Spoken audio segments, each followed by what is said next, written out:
Salam alaikum wa rahmatullahi wa barakatuh. J'espère que vous allez bien.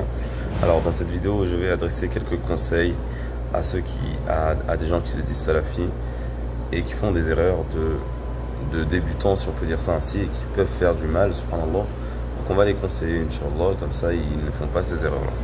Alors la première chose que je voulais dire, c'était à propos de subhanallah, du mépris du musulman. Il te dit, proche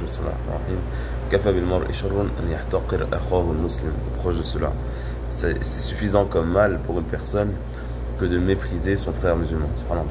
Et combien de prétendus salafis, etc., subhanallah. Alors c'est pas tous les salafis, hein, bien sûr. Ils vont mépriser les frères musulmans. Ils vont mépriser les frères musulmans. Le bon comportement, c'est pas de minimiser les efforts des gens. C'est pas de minimiser les efforts des gens, ne voir que le mal, ne pas voir le bien, et pire encore, dire que le bien est mal, subhanallah. Ça, c'est ce que font certains, subhanallah.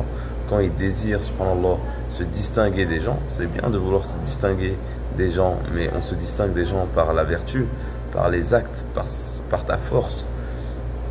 C'est comme ça que tu te distingues des gens, mais c'est pas en méprisant les gens, c'est pas en baissant la valeur des gens que tu vas toi te distinguer. Non, si tu veux réellement te distinguer, et c'est quelque chose de bien de demander fadlillahi azza wa jal, c'est-à-dire le privilège d'Allah subhanahu wa ta'ala, c'est quelque chose de bien, mais pour cela faut qu'il y ait un effort réel derrière, faut qu'il y ait un acte réel derrière, faut qu'il y ait une science réelle derrière, par exemple, ou une vertu réelle derrière. Et là, tu peux être distingué par rapport aux gens. Mais c'est pas par exemple, en disant que, par exemple, un tel, il fait quoi? Je voyais cette vidéo là, subhanallah, sur les gens qui mettent du Coran dans la rue, etc. Subhanallah.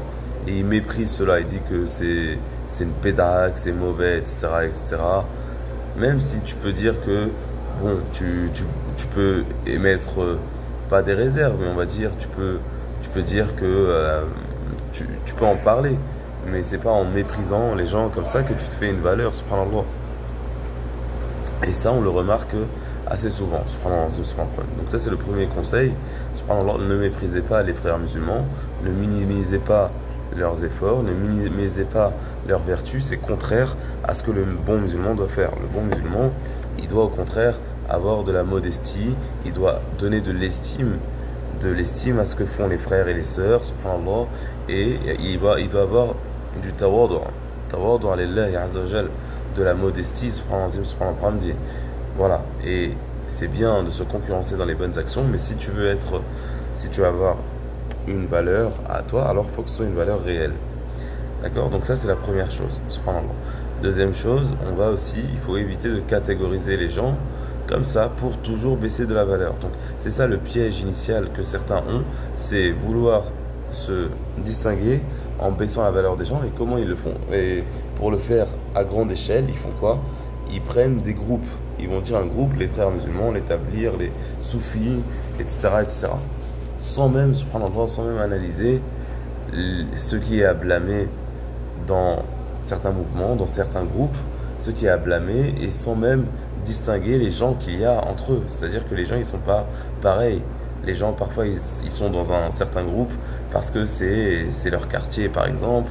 Ils ne supportent pas les égarements de certains autres, etc., etc. Ils n'ont pas toute la connaissance sur certains égarements, etc., etc. Ou par exemple, sur les soufis, ils sont pas pareils. Ça, c'est assez évident. Et donc, pour baisser la valeur des gens, donc, qu'est-ce qu'ils font? Ils font des groupes comme ça, ils méprisent comme ça. Mais ça mène pas à quelque chose de bien, subhanallah. Donc, ne pas mépriser, subhanallah, il faut parler des égarements exactement, subhanallah. S'il y a un égarement, par exemple, danser à la mosquée avec des instruments, c'est pas la sunna pour le dhikr, et les instruments, c'est pas recommandé, etc., etc., ou c'est interdit, etc., etc. Là, tu parles scientifiquement. Mais dire, tous les soufis sont pas bien, et voilà, et donc, toi, te sentir avec une meilleure valeur, c'est pas comme ça qu'on va vers Allah subhanahu wa ta'ala, mais on va vers Allah subhanahu wa ta'ala avec l'ordre du bien et l'interdiction du mal, et avec les efforts et la science, subhanallah. Certes, tu ordonnes le bien et tu interdis le mal, et c'est comme ça que tu te rapproches, Inch'Allah, d'Allah subhanahu wa ta'ala. Mais c'est pas en méprisant les gens et en faisant des groupes comme ça, sans faire de distinction entre les gens, et soi-disant il faut se dire salafi, etc. On n'a pas besoin de se dire salafi. Ça c'est le troisième point aussi. On n'a pas besoin de se dire salafi. On se dit musulman, subhanallah, et le musulman, le bon musulman, eh bien il va suivre la voie des salafs. Parce que c'est quelque chose qui est évident, ça, subhanallah, subhanallah.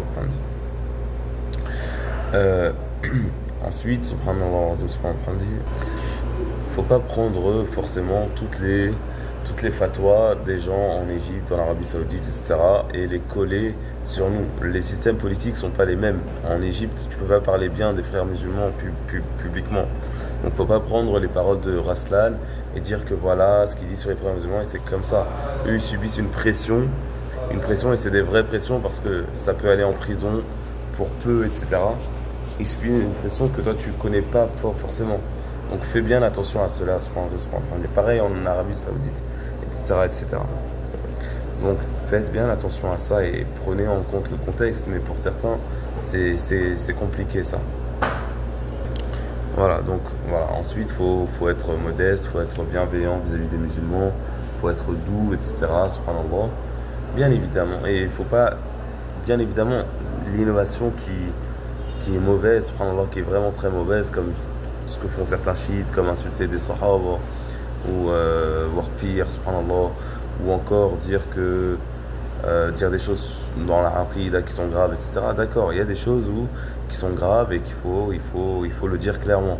Mais subhanallah, toutes les innovations ne sont pas pareilles. Étudiez sainement, Inch'Allah, et étudiez fortement et faites preuve vraiment de vertu et de piété pour augmenter votre valeur. Et voilà, n'essayez pas de baisser la valeur des gens pour augmenter votre valeur. Non, votre valeur, c'est un travail, c'est un djihad al-nafs que vous devez faire pour atteindre des hautes vertus, des hautes moralités, la piété et la proximité d'Allah subhanahu wa ta'ala. D'accord? Donc ça, c'est, voilà, donc on a besoin de, voilà. Donc c'était des conseils que je donnais, qu'Allah subhanahu wa ta'ala nous ouvre les portes du khir, de la baraka et du tawfiq, wa rahma. Wassalamu alaikum wa rahmatullahi wa barakatuh.